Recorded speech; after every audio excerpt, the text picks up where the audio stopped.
Alhamdulillah waktu itu ada yang datang pengunjung. Cuma yang aneh, pengunjung yang datang itu selalu bilang bahwa memang tempat warung sotonya itu selalu tutup. Padahal tiap hari buka.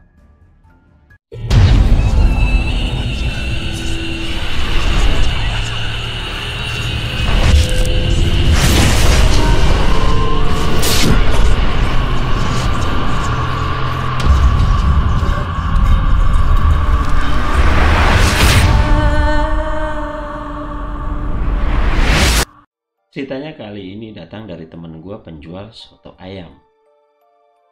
Waktu itu dia berniat untuk membuka warung soto ayam. Kejadiannya pada tahun 2019. Dia nelpon gue bahwa pengen meminjam modal untuk membuka warung soto ayam. Akhirnya gue berikan modal dia untuk membuka usaha warung soto ayam.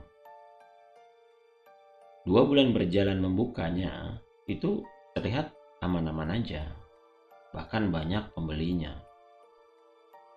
Dan memang hampir tiap hari itu mengantri untuk membelinya. Dan setiap minggu pun banyak tempat ibadah yang pesan di dia. Berjalan 5 bulan sudah buka, tiba-tiba dia nelpon gua bahwa memang warungnya itu udah minggu-minggu ini tuh sering sepi. Ya gue bilang, ya kan gak semua orang setiap hari makan soto. Cuma dia bilang ada yang aneh. Karena dalam minggu-minggu ini, di bawah gerobak dia itu sering ada tanah merah. Setelah disapu, dibersihin, besokannya tiba-tiba ada lagi. Dan yang paling aneh, di dalam gerobaknya itu kayak ada kain putih yang udah kotor, ada tanah merah. Dia waktu itu nggak terlalu menaruh curiga awalnya, tapi itu udah sesering mungkin. Dia cerita ke gua. Dan lagi waktu itu ada orang yang jaga di salon beli di tempat dia. Nah, akhirnya besokannya dia mengomentari bahwa memang sotonya dia tuh bau kayak basi, padahal baru dibeli. Tiba-tiba tuh rasanya amis dan bau. Nah, dia semakin curiga dan aneh. Sepertinya ada yang mengerjai warungnya dia. Ya gue bilang, ya jangan seujon dulu, namanya warung usaha. Tempat makan kan banyak aja yang iseng. Cuma dia udah gak tahan bilang ke gua. Berangkatlah dia ke tempat orang pintar waktu itu. Sendiri. Dia memberitahukan ke gua bahwa memang apa yang dibilang orang pintar itu benar.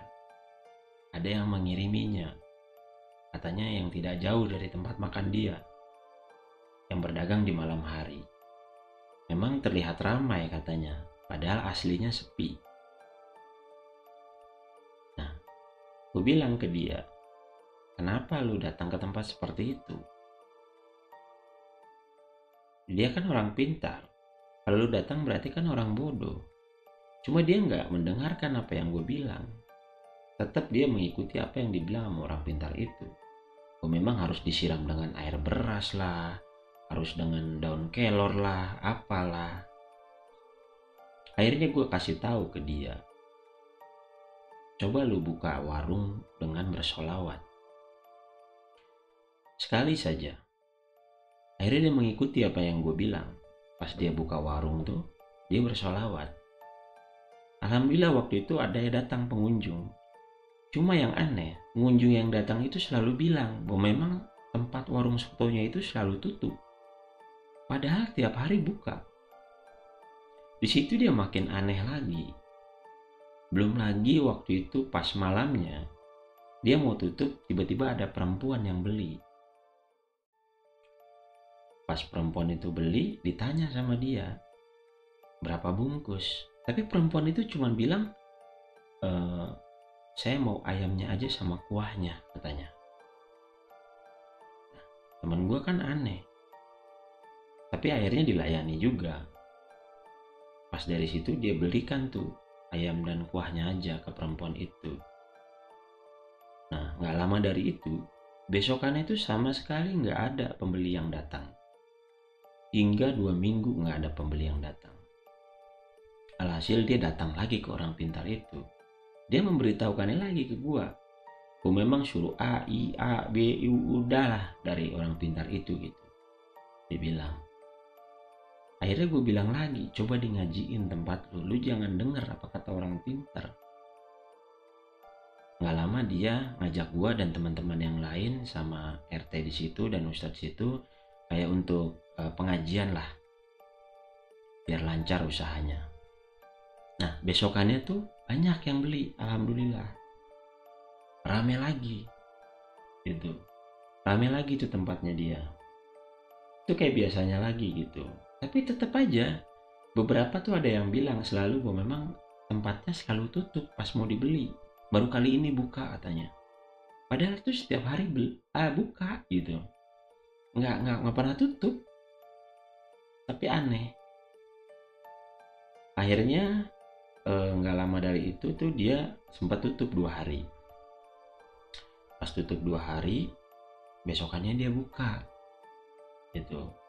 Nah itu tuh di bawah di dalam gerobaknya itu banyak banget belatung,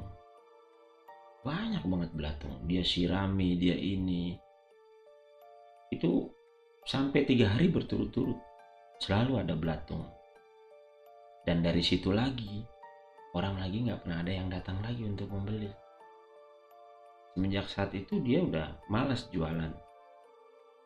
Tapi dia tetap mengikuti apa yang gue bilang. Setiap membuka warung soto, dia tetap bersolawat. Walaupun tetap ada 1 atau 2 yang beli.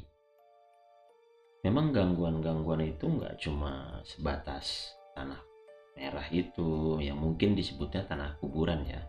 Dan juga ada belatung di bawah gerobaknya, di dalam pas dekat kompornya banyak belatung. Cuma ya gue bilang sabar aja, pasti ada jalan keluarnya mungkin. Tapi semakin lama semakin parah, hingga mengganggu kesehatannya dia. Hingga waktu itu dia jatuh sakit. Sakitnya juga nggak jelas, panas dingin gitu. Jadi tuh dia merasa kayak badannya panas, cuma kayak dingin gitu. Badannya panas cuma dia merasa menggigil dan dingin. Kalau kita pegang di pundaknya di sini, ini tuh terasa dingin banget, tapi pas di bawahnya tuh berasa panas. Nah kebetulan waktu itu rumah Ustadz dekat situ tuh nggak jauh. Nah akhirnya teman gue diobati lah, diberikan air doa sama Pak Ustadz. Hari itu tuh sembuh teman gue. Besokannya dia jualan lagi. Nah kejadian yang lebih parah itu sampai waktu itu tuh jam 10 dia mau tutup, itu didatangi dia sama pocong. Kata dia